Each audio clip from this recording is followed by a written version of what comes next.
Yo, it's your boy Deezy. If you haven't already subscribed to the channel, hit that subscribe button, hit that like button, and share this video.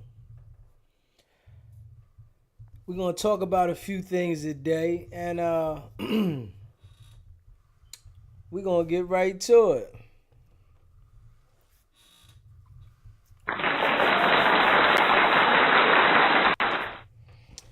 Hey, Big Meech, man. He's been granted early release. Meech been down 19 years on a 30-year sentence that he's got broken down to 20. This right here is what that street life that's glorified gets you into.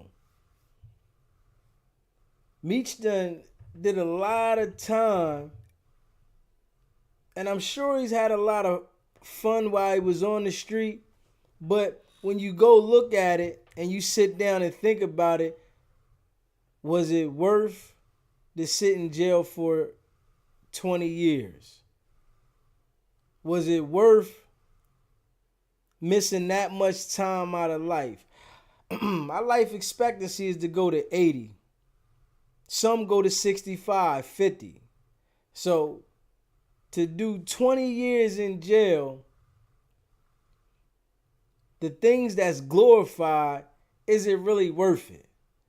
Is it something that makes sense? And when you don't have an understanding of it, it's something that you glorify, the street life, because you're getting fast money and you're able to do things that a lot of people can't do. A lot of things that people will never get to do. So, in his situation, being as though that he's at the end of the road now, you feel like it's a sigh of relief at that point. You know, being on myself, I've been in a situation where I've done time in jail, so I understand that feeling. I haven't done as much time as he did, but I understand the feeling of being in jail and how slow time goes by, because time doesn't go by fast when you're in that situation. When you on the street, time flies. When you living out in society and you got the daily outside routine, time goes by fast. That daily routine while you're incarcerated, it goes as a slow pace. You feel that every second for second. So you got to find things to do with inside of there so that they make it go by faster. But when you know that you got a date that's far away, it goes by kind of slow. And now that he's at the point where he probably has a year left or a year and some change left, I'm sure he's looking at it with excitement, but like as in a relief, like this shit is almost over. Don't nobody really want to be in that situation. People might say, you hear people say sometimes that for $1 million they would go to jail. Really? You don't want to go to jail. Because if you go to jail for that $1 million, if you got that $1 million while you in jail, somebody's going to spend it. And if you get that $1 million when you get out of jail, you're going to run through it trying to catch up on things that you feel like you missed out on.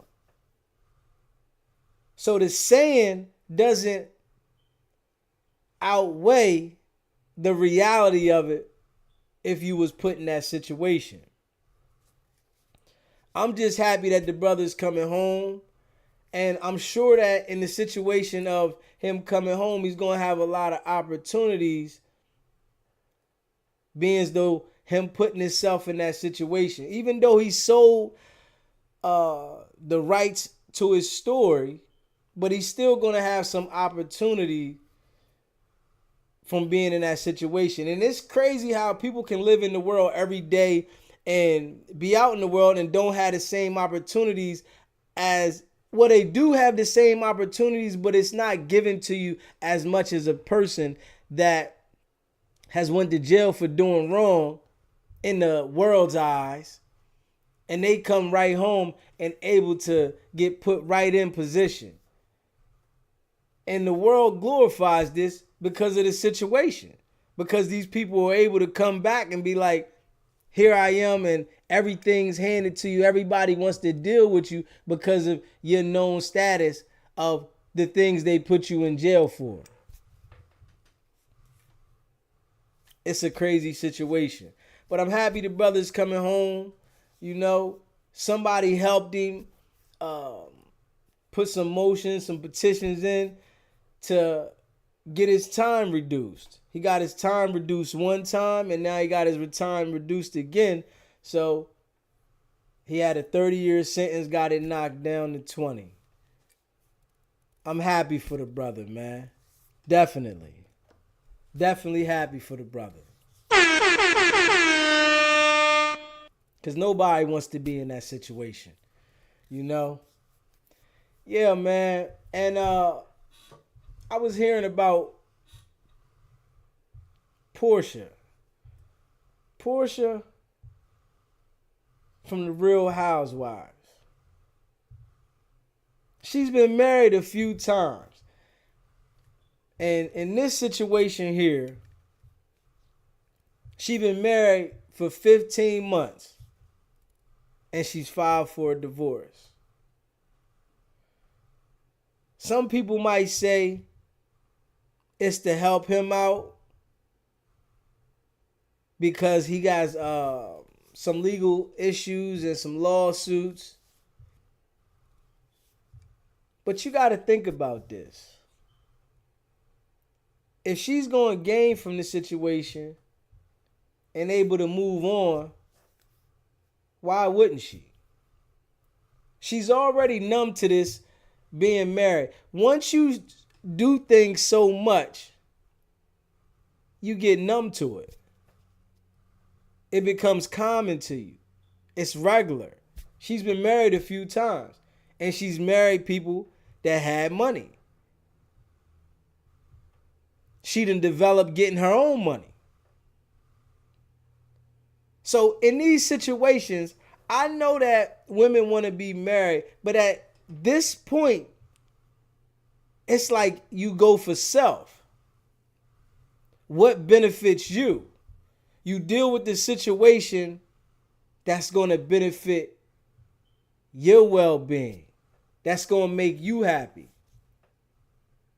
So I'm sure the guy has other women he deal with, and I'm sure she knows about it because of his status. And some women get in these situations, right? And they deal with certain things that they wouldn't deal with until they feel a way that they can get out of it, when they're tired of it. A lot of things look good from the outside until you involved with it. You might think that because they take a nice picture, they on a nice vacation, that their setting and that their surroundings is filled with joy. They might even express to you that they're happy with the situation. But then they come to find out that they really not happy with the situation. It's really not what it looks to be. So she's out of the situation. On to the next. And she's a pretty woman, so she's going to find somebody else that wants to enjoy her. And I take her as the type of woman that knows how to carry herself when coming in the door. Even though, you know, when women go through certain things, their attitude changes from their experiences. So they might meet the next guy and they don't have the same attitude where they're more submissive. Because I'm sure with her first husband, she was very submissive. You can see from the attitude when she first started that show. But from the experiences that you go through, it makes you a little more willing to be like heartless in a sense. And I take her as she knows how to play her role until she wants to skate. She's done it before. People start getting a different understanding for life as you go through things and as you develop. You got to really understand that. That's real. Only people that been through a lot of things understand that. You know? But it's her life. She the one that has to live it. So her decisions is her decisions. But I think she see this as her exit. He's going through whatever he's going through. And then a lot of times when you're going through things, that's a perfect time for your partner to find their exit. She might been wanting to leave. She might been tired of the situation. But this is a perfect time to find the exit. And you don't know what type of discussions they had inside the house, whereas though it might have been some tension. It's just not out there yet. It could be a storyline for the show. It's just not out there yet. But what it is out there is that she's been together with the man, married for 15 months, and it's over. That's it for that situation. Now, Diddy's been in the headlines, right? For months now. They got the pressure on Diddy. I don't think these allegations about Diddy is ever going to stop. I really think that he's done so much and he has so much history in the industry. It's people that don't want to come out because they don't want to be looked at funny. And it's going to be people that's coming out because their bag is low and they want to get some money. And it's going to be people that's coming out saying something because they trying to get a bag. So he's going to get it from all angles. And I believe with Diddy that he's definitely on some funny stuff on both sides of the end. Because there's too many stories being said about him. It's not like it's one person saying something. It's not like it's two people saying something. It's overwhelmingly feel that he's messing with men and women.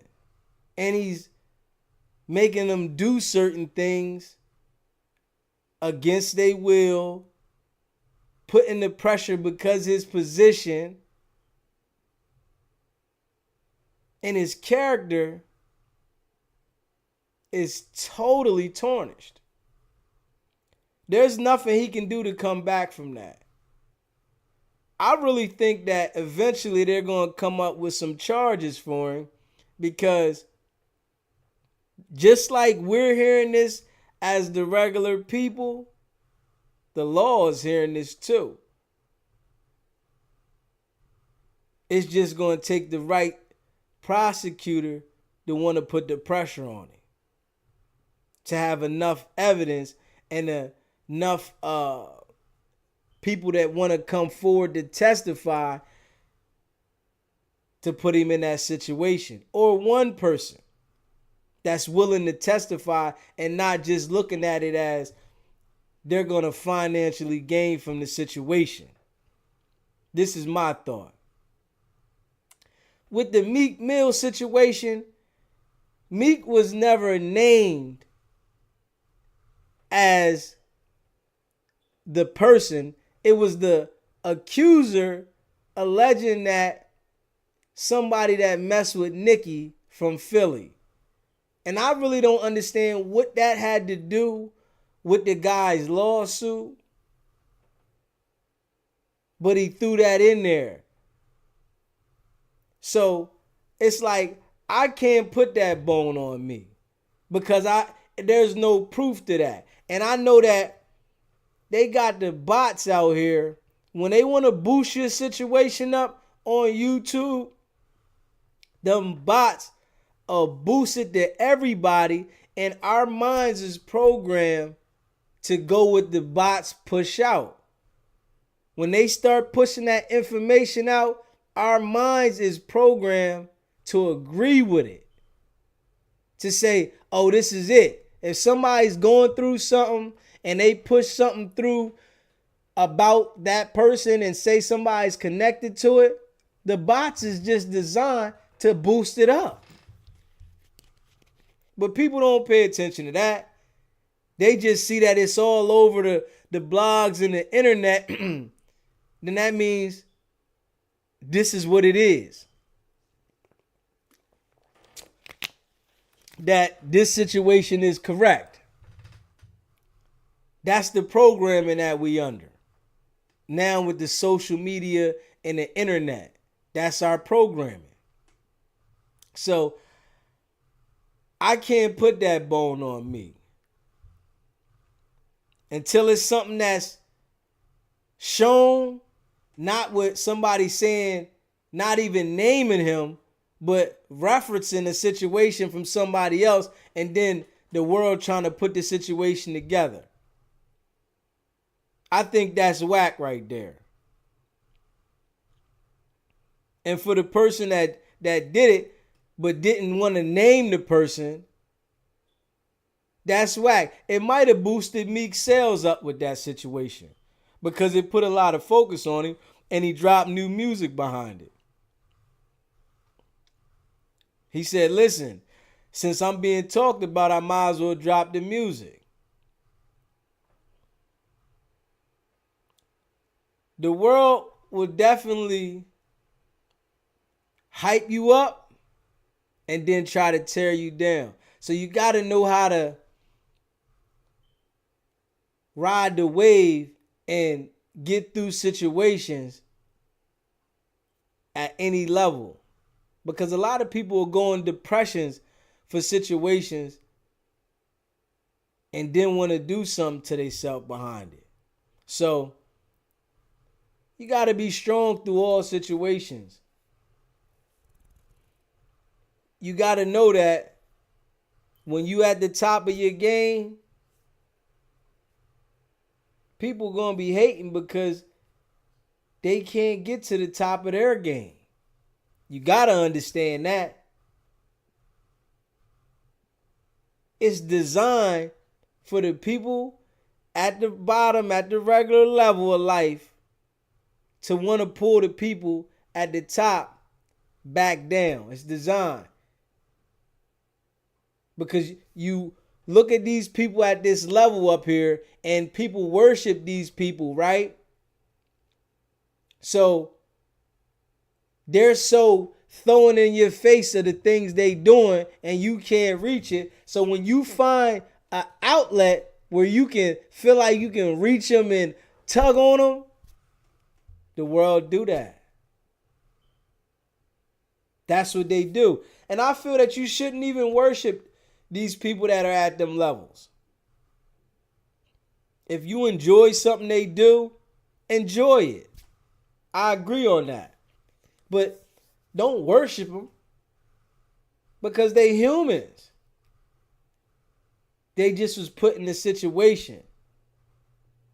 People are so worshiping these people, not even focusing on themselves and how they can elevate in life. Real stuff. But you know, it is what it is in that situation, man. But Cory Holcomb, man. I don't know if the people was watching that Cory Holcomb on Tuesday. But Cory don't hold no punches, man. He's holding no punches, man. He started talking about Godfrey, saying how Godfrey was roommates with a punk, right? And Godfrey called him while he was on live, and I guess he was on live too, and you know, it made an episode for both of them. But Cory didn't hold back what he was saying. He kept, you know, that's why I mess with Cory. I watch Cory's show. He stands behind what he say. You know, some people get to tucking their tail when addressed by certain people. Whoever he say something about, he hold it on. Listen, this is what I said. This is how I feel. So you got to respect the brother that's like that. Because a lot of people will say one thing about you, and then when addressed about it, they'll switch up. They saying things for entertainment, but don't want to stand up to it. I feel that's weak right there. But he made sure that he let it be known that you said you was staying with a punk. But he's saying that Godfrey said that he came out after they went to hang out with a girl. Two girls. He had a girl. That the guy came out and said he was on the sweet side. So he's saying he never lived with him or none of that. But Cory was like, man, you told me you lived with the guy. And he kept it to what he was saying. So you got to respect Cory, man. Cory definitely say what he want on that show. He get it all out on whoever. And then Tasha K was talking about she had a taping with his daughter. And that right there, this how you know that's how the world is. When the world see people going through something, right, it's easy to try to get to them through their family, through the people, and you might not even be that close with the person, even though it's his daughter, but to feel like somebody can get to somebody that's next to you, as in your kid, your blood, that's how you know it's dirty. It's dirty out there, man. And if she did do it, the interview and talk about Cory, her dad,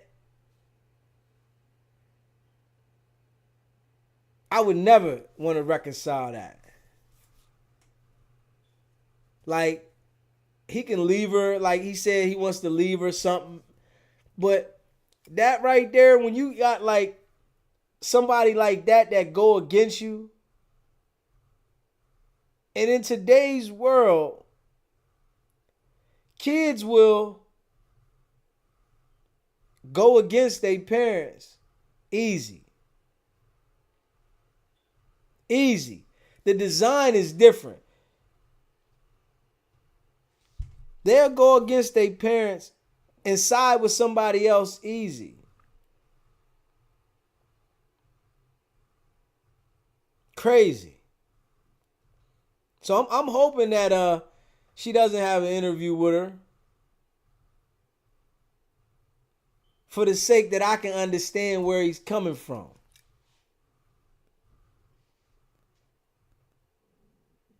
In a lot of households, there's a lot of different things going on. But when immediate people take the opportunity to try to go against you, those things can never be looked at the same again at all.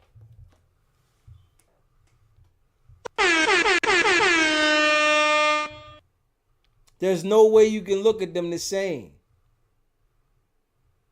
It's hard to fix that. You might can forgive in a sense,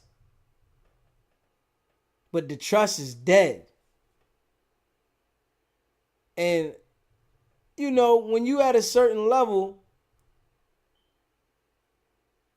people look at this is the way to bring you down, even the people close to you. So you got to watch all those situations, man. But I hope things go right for him on that situation. I hope it work itself out. You know, our lives are short, but sometimes some situations can't be worked out. It is what it is on that, you know? But yeah, I was watching Dr.phil. I was checking Dr.phil out on the Breakfast Club. And shout out to the Breakfast Club for having Dr.phil on there to talk about this situation here. About the border. Dr.phil said he went to visit the border and he got to see that it wasn't what they all presented it to be. They're like interacting with each other at the borders. They're not as odds as we think it is. But it's a lot of funny stuff going on at the borders. And he was stating like for us as the world, right? The biggest problem with the borders, with the people coming across, is that we don't know who's coming across. It could be any kind of terrorist coming across there to do something to America. That's the biggest problem. But I am going to play a little audio with Dr.phil when he was talking on there on the Breakfast Club. With him talking about the kids being trafficked with our tax dollars. So they use kids and sent them over here, and they said sending them to different countries and having them in the trafficking game, working in sweatshops.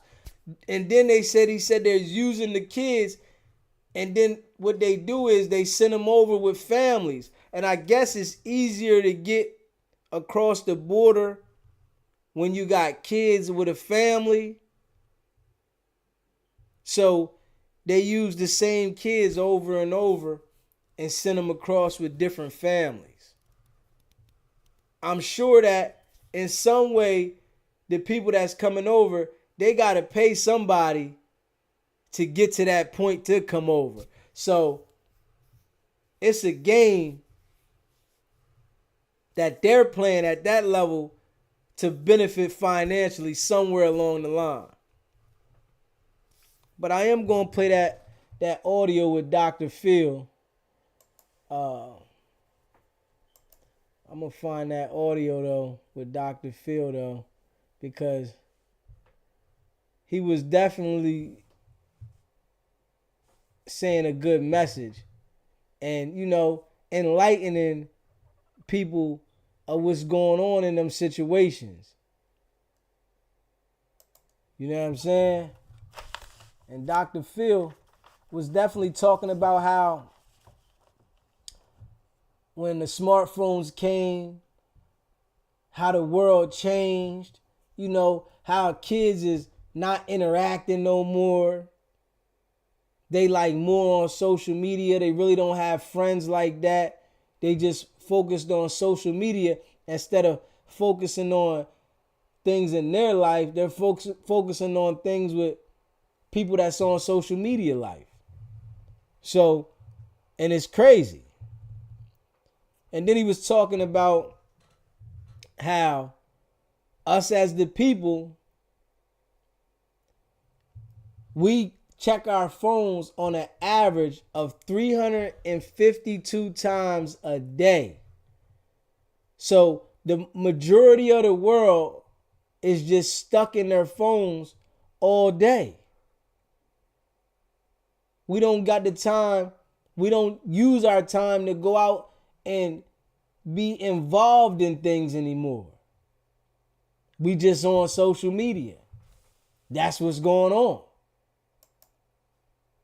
So when I was checking out the interview, I was like, it was definitely a good interview. And I'm gonna play a couple clips from it so that I can talk about it, of how what Dr.phil was talking about, man. He like, we stopped living life and started watching other people's lives. That's deep right there. And it's true. Because most of us is just watching other people's lives on social media and what they're doing on these different apps. And people are not out there living life. People ain't out there doing the things active like they would do at one point in life. More often now, they just sitting in the house on the internet, on the tablet. Before these things came out, people was walking around with their head up. Now everybody's walking around with their head down on the phone. And I think he said it was like 2008, 2009 when they dropped the smartphones. And when they dropped the smartphones, it just took over the world because everybody got the computer in their hand. So they focused on that like heavy. And and being as though that everybody is focusing on these smartphones and they getting these smartphones at a young age, it's messing up the development of the young kids. Also, he was talking about parents being soft on the kids.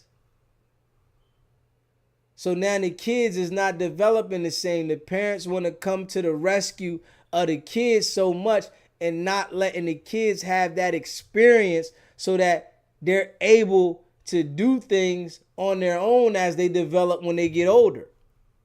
A lot of people get stuck in those ways right there, and when they get older and their parents pass away, they can't function the same because they so used to their parents coming to aid for them.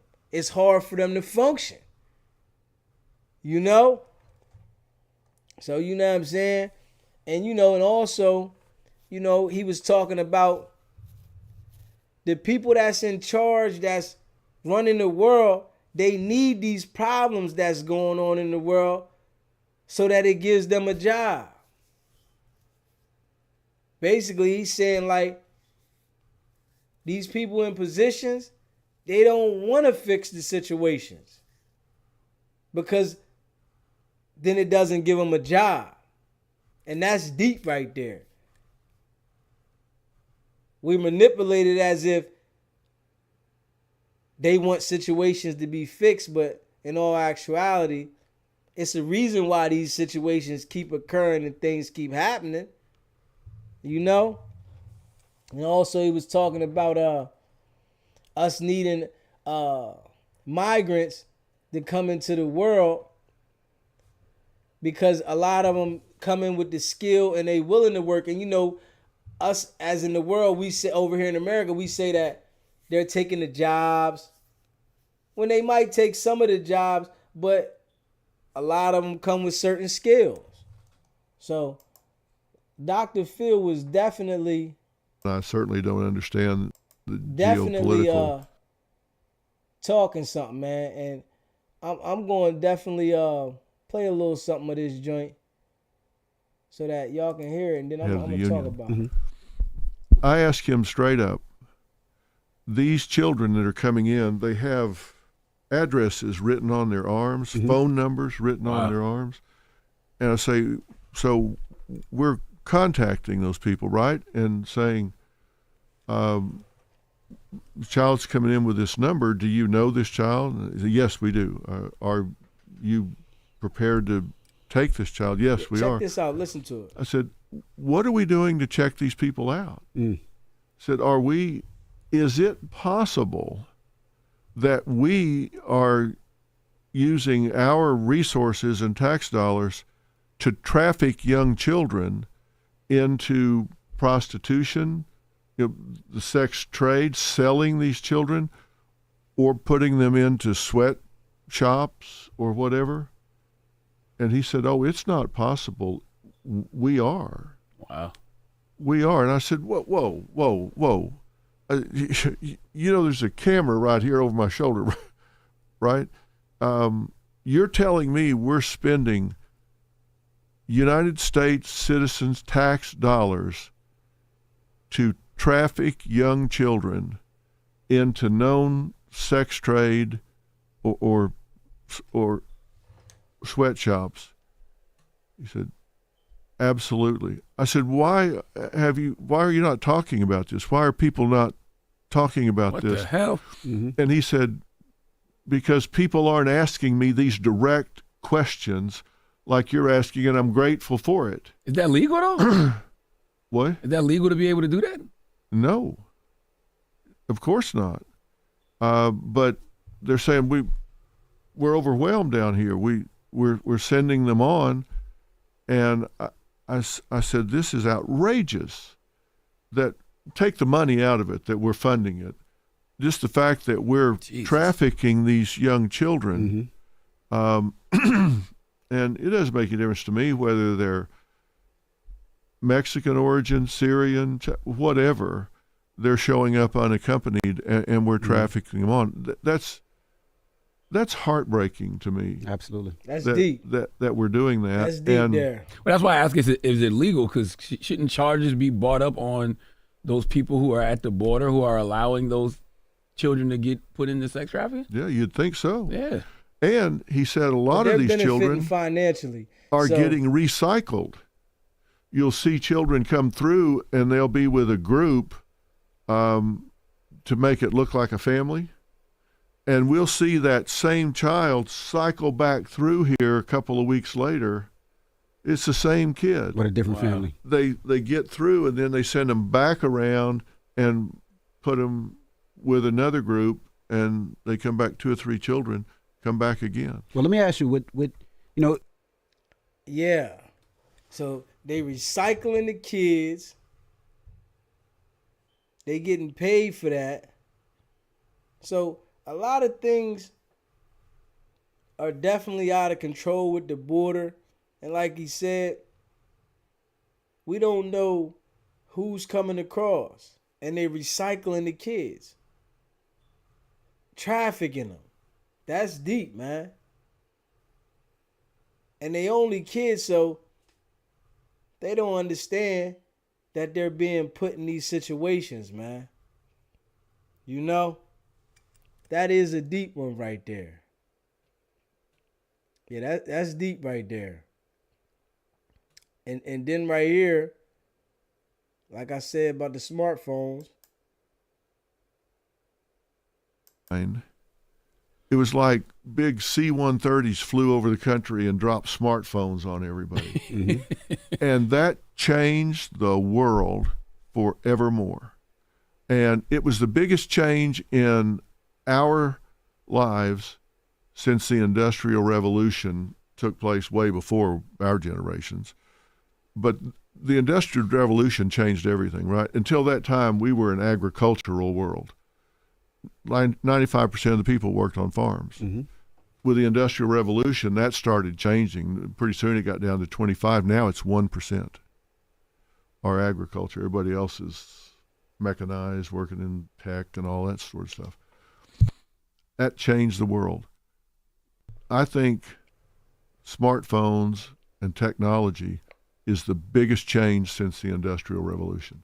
Yeah. And why? Think about it. You're walking around with an iPad or a phone in your hand that has more computing power than we had when we put the man on the moon.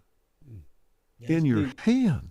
In your hand. That's think deep. About that. The memory, the speed, the computing power, the number of operations you can do per second. Deep. You think it's been for better or worse? I think it's better. I mean, but the unintended consequences of it, at that same time, just think about it. Everybody was going through life this way, head up, looking around. And in '08 or '09, all of a sudden, everybody's head went down, looking at the screen. Walk around now, look out on the streets of New York. Everybody's head's like this. this. You know how many times people check their phones every day? Too much. 352 times a day on average. That includes old people, not just kids. Mm-hmm. On average, 352 times a day. Now, you figure you sleep 8 hours, so that's 16. During 16 hours, they check their phone 352 times during those waking hours. Yeah.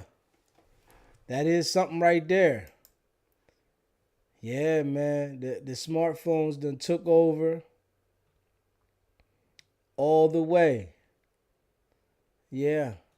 And I'm going to play this little thing with Dr.phil saying the audio about the people in charge need the problems to have a job. And let y'all hear that real quick.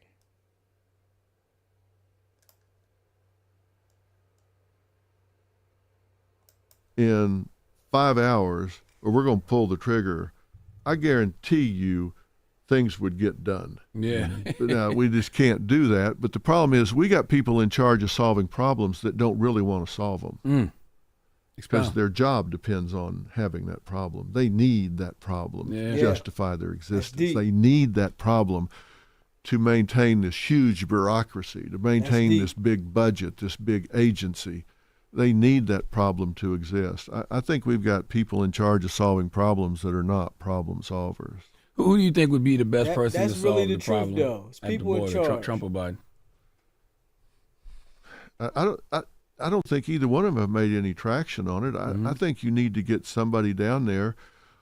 I think if the government would step back and let somebody go down there that had a budget and was accountable for it, you could work this out. You could work this out. It's, the government gets involved, and that's why they pay $345 for $10 hammer. If you've got somebody involved that's accountable to the bottom line, they would figure this out. You would vet these people, get them in here, and put them to work. We need the people. We need the workers. We need the workers. Yeah. This is such a difficult situation, but is also a solution to an important problem. We need these migrants in America. We need them. A lot of people will say, why do you think people say that, the migrants taking our jobs? Well, they may be taking some jobs at the low end of the employment continuum, but I think that is much less of a problem than people really think it is. And a lot of these migrants coming in are a lot more educated than people think they are. I mean, they're coming in with, a lot of them are coming in with bachelor's degrees. A lot of them are coming in with skill sets in carpentry, plumbing, electrical, that really have something to contribute. And we've got a supply chain that's paralyzed. You've got problems getting capacitors. You've got all kinds of things that have slowed down commerce that so many migrants could help. Yeah, and what I'm gonna say to that is, like, it's people that are here in America that really don't want to do anything. So when somebody else comes from somewhere where it was more of a struggle at, and they come here and they got the energy to do things, the person here that didn't want to do anything takes it as this person came over and took the job. But you really didn't want to do the job anyway. So you shouldn't really be too mad at this person for coming over here wanting to work, because you didn't want to do the job anyway. But yeah, Dr.phil has some good points, man. And I like the interview. Check that interview out on the Breakfast Club. And hit that subscribe button, man. Share this video, man. And like this video, man. It's your boy Deezy, man.